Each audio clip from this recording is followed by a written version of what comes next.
오늘 우리가 읽은 말씀은 우리 구주 예수 그리스도께서 십자가를 지시기 위해서 예루살렘에 입성하셨던 바로 그 주간에 하셨던 말씀입니다. 이미 예루살렘에 도착하기 전에 예수님께서는 이번에 예루살렘에 올라가면 내가 십자가에 달려 죽게 될 것이다 라고 이야기를 했지만 제자들은 그것을 주목하고 마음에 두고 기억하지를 못했죠. 제자들은 그랬을지라도 구주 예수님께서는 정확히 그 사실을 알고 계셨습니다. 바로 우리의 죄를 짊어지고 십자가에 죽으시고 부활하시기 위해서 이 세상에 오셨으니 말입니다. 그러니 예루살렘에 입성하여서 특별히 오늘 우리가 읽은 24장은 주일날을 우리가 종료 주일로 지키면서 그날 예수께서 예루살렘에 입성하셨다. 봄에 부활 주일이 되곤 하면 한 주간 전을 종료 주일로 지키면서 주님의 행적을 기억해보고 우리가 마음에 새겨보곤 하는데요.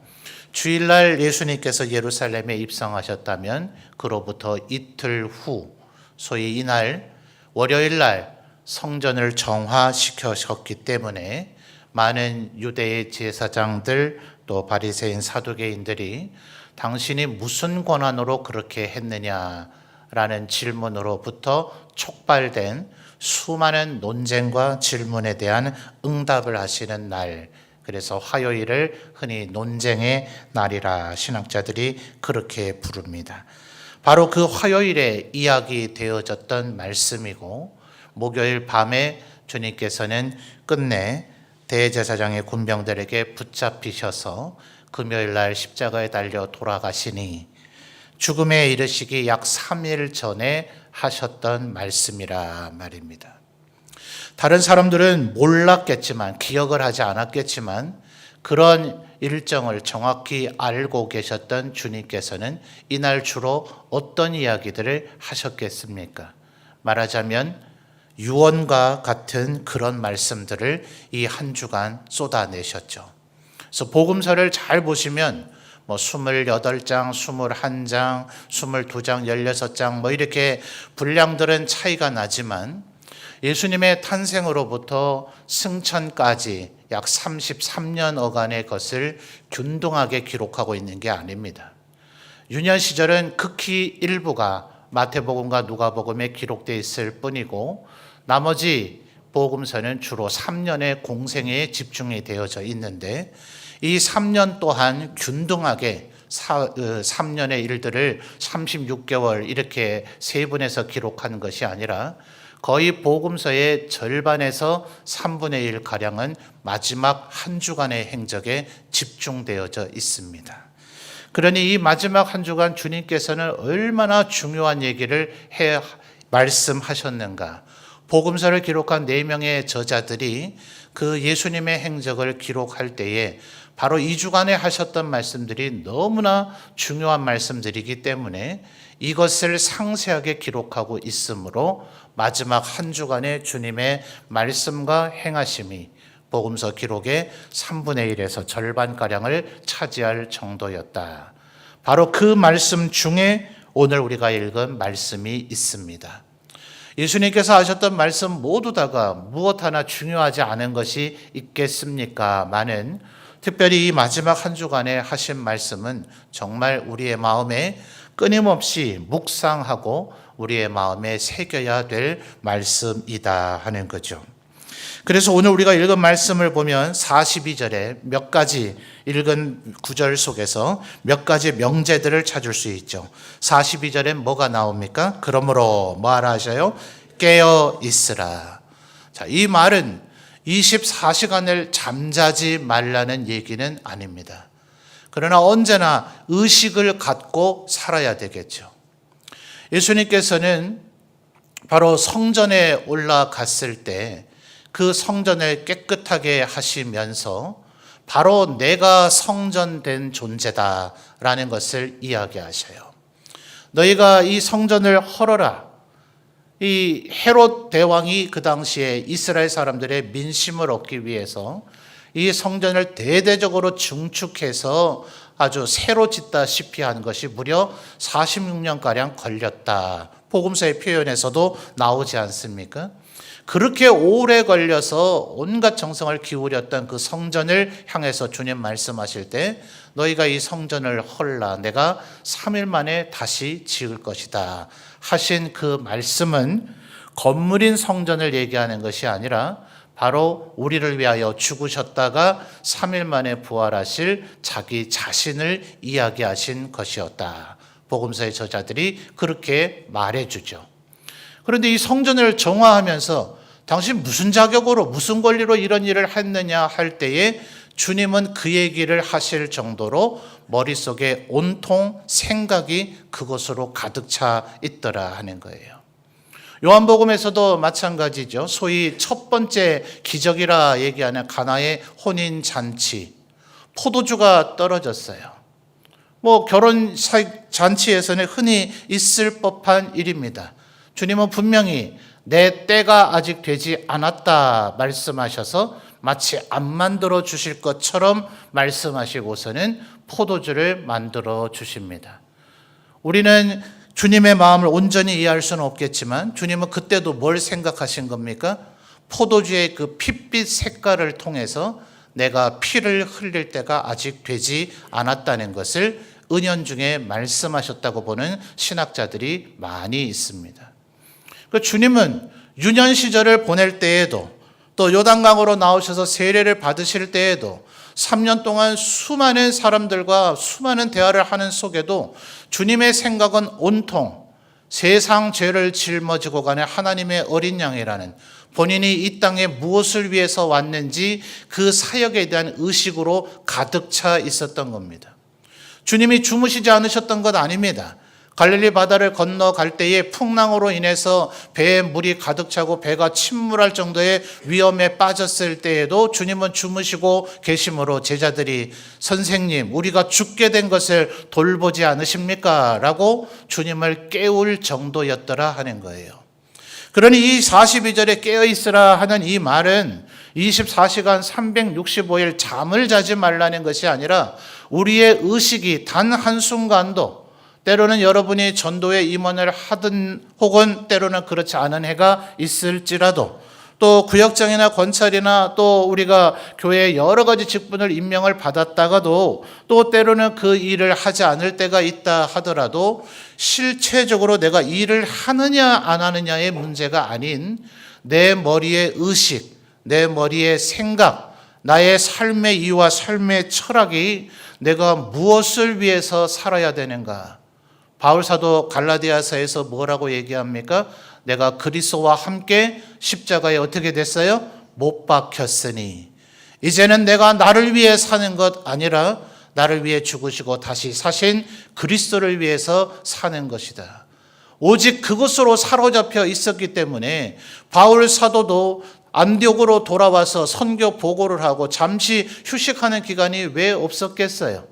이 깨어있으라 혹은 44절에 준비하고 있으라 하는 이것을 언제나 단 한평생도 단 한순간도 쉬지 말아야 되는 것이라고 이해하시면 안 됩니다. 주님도 제자들에게 좀 쉬어라, 지금은 쉬어야 될 때다 라고 얘기할 때도 있으셨다는 것을 기억해야 되는 거죠. 다만 내가 뭘 하고 있든지 여러분의 직장에서 직장 생활을 하든지 때로는 여러분의 가정이나 여러분의 환경 형편이 너무나 힘들고 어려운 일이 있어서 다른 사람을 돌아보며 섬기는 일을 할 여력이 없을 동안에도 지금은 내가 잠시 쉬고 있지만 또 때로는 의식적으로 휴식을 취해야 될 때도 있지 않습니까?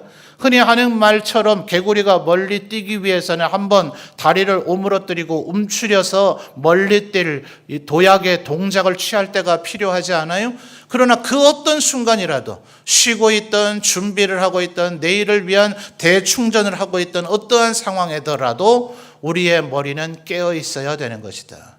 나는 도대체 무엇을 위해서 사는 존재인가? 나는 이제 어떠한 존재로 부름받았는가?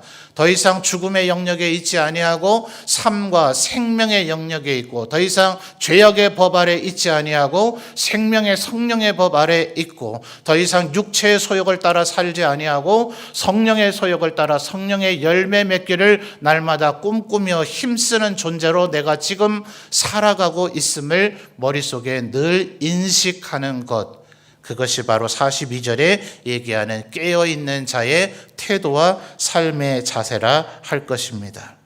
44절에서는 뭐라고 얘기합니까? 같이 살펴볼까요? 이러므로 너희도, 그 다음 뭐라고 얘기합니까? 준비하고 있으라.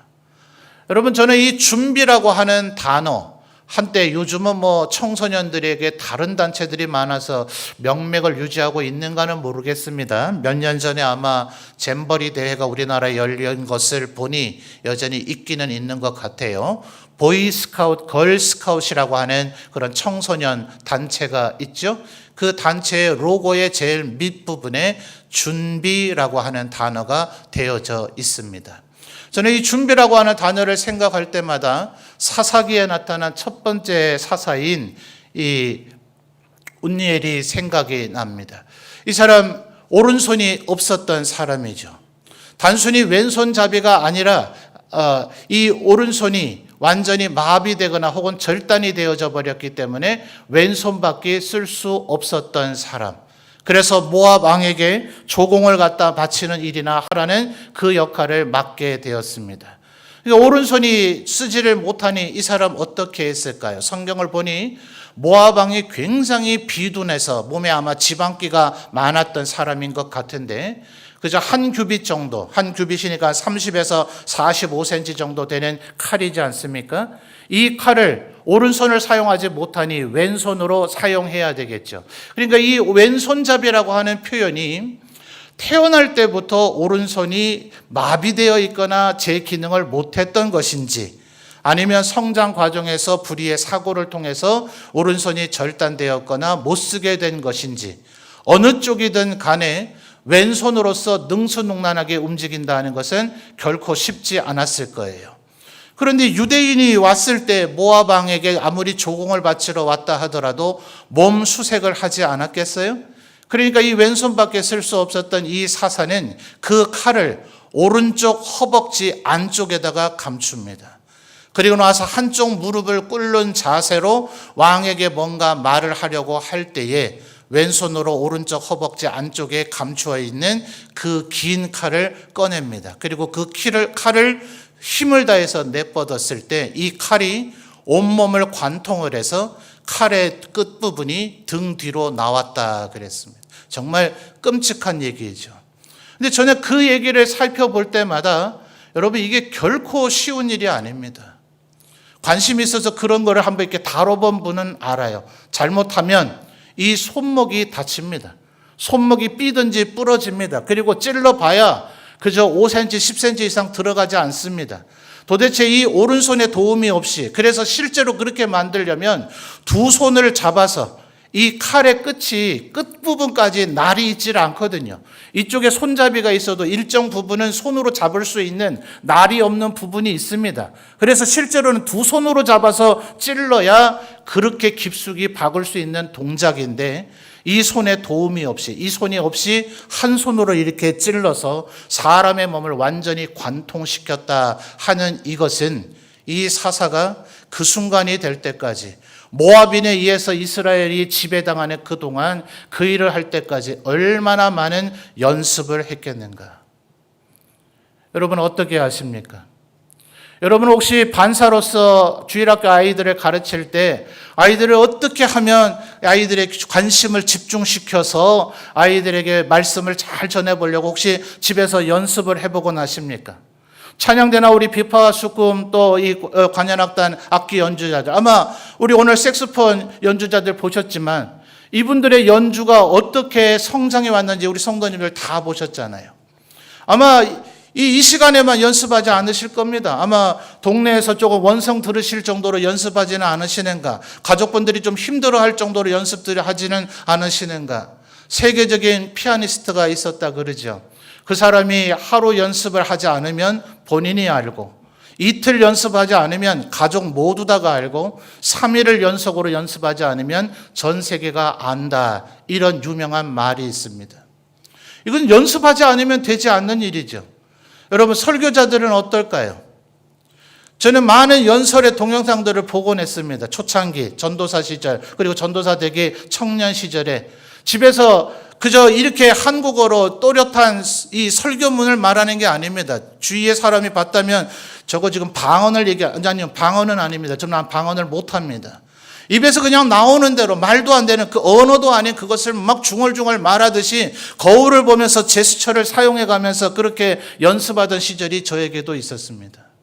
모든 것이 준비되지 않고 훈련되지 않고 연습되지 않고 일어나는 일은 아무것도 없는 것입니다. 결정적인 순간에 쓰여지게 될 때에 주님은 어떤 사람을 쓰는가? 그릇이라고 하는 측면에서 바울 사도는 깨끗한 그릇이 되어야 된다고 얘기했지만 정작 주님은 준비되고 있어야 된다라고 이야기하고 계십니다. 주님이 나를 사용하기만 한다면, 나에게 뭔가 일을 맡겨주기만 한다면, 나를 믿어주시고 신임해 주시기만 한다면 내가 어떤 일을 할 수 있을 것이다. 아닙니다. 천만의 말씀입니다. 쉬운 예로 군대 예를 든다면 이등병의 역할을 충실하게 잘한 사람이 나중에 훌륭한 병장도 되는 거지, 이등병의 나는 나중에 병장만 되기만 되면 내가 잘할 거야 한 사람은 절대로 좋은 병장이 되지 못합니다. 자기는 좋은 병장이라고 착각하고 있겠지만 후임들은 평생에 원망하는 선임이 되어 있을지 모릅니다. 소위 중위를 제대로 한 사람이 소령 중령도 제대로 하는 것이고, 소령 중령을 제대로 한 사람이 나중에 장군의 역할도 제대로 하는 거죠. 부격자 시절에 열심히 잘한 사람이 나중에 담임 목사도 잘할 수 있을 것입니다. 또 부서기, 부회계 혹은 부총무, 부회장 이럴 때 열심히 자기의 성실하게 그 사역을 감당한 사람이 나중에 정임원으로서의 역할도 잘 감당하게 될 것입니다. 이 모든 것은 주님을 알아가는 우리의 준비의 작업입니다. 찬양을 하든 설교를 하든 또 임원으로 섬기든 혹은 구역을 섬기든 학생을 가르치든 우리는 무엇을 위해서 합니까? 나를 대신하여 죽으신 주님의 은혜에 감사하기 때문에 하는 것입니다. 우리가 하는 이 일이 나를 향해서, 나를 위해서 죽으신 주님의 그 사랑을 갚을 수 있겠습니까? 뭘 하면 갚을 수 있을까요? 내 온몸을 정말 순교의 자리에 내어 던져서 내 목숨까지 내어놓으면 갚을 수 있을까요? 주님이 귀히 보시기는 할 겁니다. 그러나 내가 무엇을 한다 한들, 내 평생을 다 바쳐서 뭔가를 주님 앞에 한다 한들 우리는 주님의 은혜를 갚기 위해서 이것을 하는 것이 아닙니다. 그저 주님께 감사하기 때문에 이 일을 하는 것이죠. 주님께서도 우리를 바라볼 때에 우리의 사역을 통해서 주께서 뭔가 크나큰 이익과 도움과 보탬이 되기 때문에 그것을 바라시는 것이 아닙니다. 우리가 하나님 앞에 영광 돌리고자 하는 이 준비된 삶이 하나님을 기쁘시게 해드리기 때문에 그런 것이죠. 여러분 45절에서는 뭐라고 얘기합니까? 마지막 여기서는 명제라기보다는 하나의 존재를 선언해 주고 있는데 어떤 존재입니까? 충성되고 지혜 있는 종입니다. 충성이라 하는 말은 우리 헬라어, 신약 성경에 기록된 헬라어는 믿음이라고 하는 단어와 같은 어원에서 비롯됐다 그랬죠. 그냥 한자어로 충성을 이해하면 조금은 핀트에 안 맞는 생각을 하게 된다 했습니다. 흔히 우리 한국 사회에서는 충성의 한자어를 가지고 마음 중심으로부터 내가 한 말을 이루는 삶의 자세를 충성이라고 보통 이야기합니다. 또 우리는 상급자나 위에 있는 사람에 무조건 복종하는 것을 충성이라고 생각하기도 합니다. 그러나 성경이 얘기하는 것은 그것이 아니다는 거예요. 믿음과 같은 어원에서 나온 말로서 믿음을 가진 자가 믿음을 가진 삶의 자세를 가지고 살아가는 것을 충성이라고 이야기합니다. 성령의 열매 중에 하나이죠. 그러니 우리가 하나님께서 이미 우리에게 믿음을 주셨으니 그 믿음을 따라 살아가야 될 터인데, 동시에 45절 두 번째 요소는 지혜 있는 종이라고 얘기하고 있는데, 그 뒤에 표현을 보면 이 지혜는 이런 면에서 주님이 사용하셨으리라고 신학자들은 봅니다. 45절 이어지는 표현이 뭡니까? 주인에게 그 집 사람들을 맡아, 그 다음에요 때를 따라 양식을 나눠줄 자가 누구냐 하는 거예요. 맡은 것은 항속적이고 영속적이다 이렇게 얘기해요. 충성되고 지혜 있는 종이 된다면 네가 이 일을 해라 하는 것은 일주일에 1시간이 아니라 늘 그 일을 맡아 있는 거죠. 그런데 늘 그 일을 해야 되는 것이 아니라 때를 따라서 양식을 나눠주는 형태로 집중해서 일을 해야 될 때가 있다 하는 겁니다. 그렇게 될 때에 하나님 나라의 보화와 하나님 나라의 재산, 하나님 나라의 기업이 양식 하나뿐이겠습니까? 47절에 뭐라 그러죠? 양식을 나눠주는 이 일을 잘 감당한 사람에게는 47절 내가 진실로 너에게 이르노니 주인이 그의 무엇을요? 모든 소유를 그에게 맡기리라. 요셉도 그러했지 않습니까? 종으로 붙잡혀 왔지만 충성될 때 보디발은 자기 집의 모든 일을 맡겼습니다. 감옥에 갇혔어요. 심지어 여주인을 범하려고 했다는 가장 파렴치한 범죄에 누명을 쓰고 감옥에 갇혔습니다. 하는 말로 죄수들 간에도 그런 죄를 저지른 자는 천시하고 멸시하고 학대한다는 얘기가 있습니다. 그런 누명을 쓰고 들어왔고 주인의 부인을 범하고자 했으니 이는 진실로 배신의 자요 배은망덕한 자 아닙니까? 감옥의 죄수들에게 어떠한 취급을 받았겠어요. 그러나 요셉은 인내하고 작은 일에 충성할 때 감옥을 담당한 전옥이 감옥의 모든 사물을 요셉에게 맡겼더라. 그 감옥에 술 맡은 관원, 떡 맡은 관원이 들어왔습니다. 그들은 바로 황제의 측근이었습니다. 후에 그런 일이 일어났듯이 그들 중에 한 사람은 원래 직책에 복직이 되었고 그 사람은 황제의 버금가는 권력의 자리에 있는 사람입니다. 그 사람을 수종 드는 사람 아무나 그 일을 시킬 수 있겠습니까? 전옥은 요셉의 작은 일에 충성되는 걸 보고 네가 이 일을 맡아라 했을 때 요셉은 그들의 꿈을 해석해 줄 수 있었고 그것은 바로 앞에 서게 되는 계기가 되어졌더라 하는 것입니다. 작은 일에 충성될 때 하나님께서 우리에게 큰 일을 맡기시고 작은 일에 충성되는 것 그것이 하나님 앞에 얼마나 성실하고 성령의 기름 부으심을 받은 존재인가. 저는 역사를 좋아합니다. 조선시대를 많이 좋아해요. 정조 임금에 대한 영화 가운데 영린이라고 하는 영화를 혹시 보신 기억이 있으십니까? 한번 궁금하신 분은 유튜브에 찾아보시면 소위 일부분, 짤이라고 보통 표현을 하죠. 나오게 되는데 신하들과 경연을 하면서 토론을 합니다. 자기의 내시에게 묻습니다. 학자들은 왕에게 자꾸 뭔가를 가르치려고 하지만 왕이 묻는 질문에 대답조차 하지를 못합니다. 그래서 내시에게 물을 때 그 내시가 오히려 정확하게 대답을 하는데 작은 일에 최선을 다하면 정성을 다하면 그것이 큰 것을 이루게 된다는 유교 경전을 그 의미를 내시가 풀어줍니다. 저는 그 대목에서 얼마나 큰 감동을 받았는지 몰라요. 현빈을 보려고 본 게 아니고 그것에 나오는 수많은 액션을 보려고 한 것이 아니라 영화를 만드는 사람들이 철저한 고증을 통해서 그들은 그곳에서 사상과 메시지를 전합니다. 목사들이 그렇게 하는 것처럼 그 영화를 만든 감독은 도대체 어떤 메시지를 주고자 하는가? 작은 것에 최선을 다하라.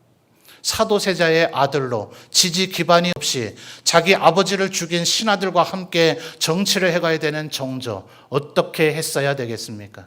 철저하게 작은 것에서부터 최선을 다할 때 조선 후기에 영조와 버금가는 세종과 성종의 버금가는 성군으로서 역사에 길이 남았죠.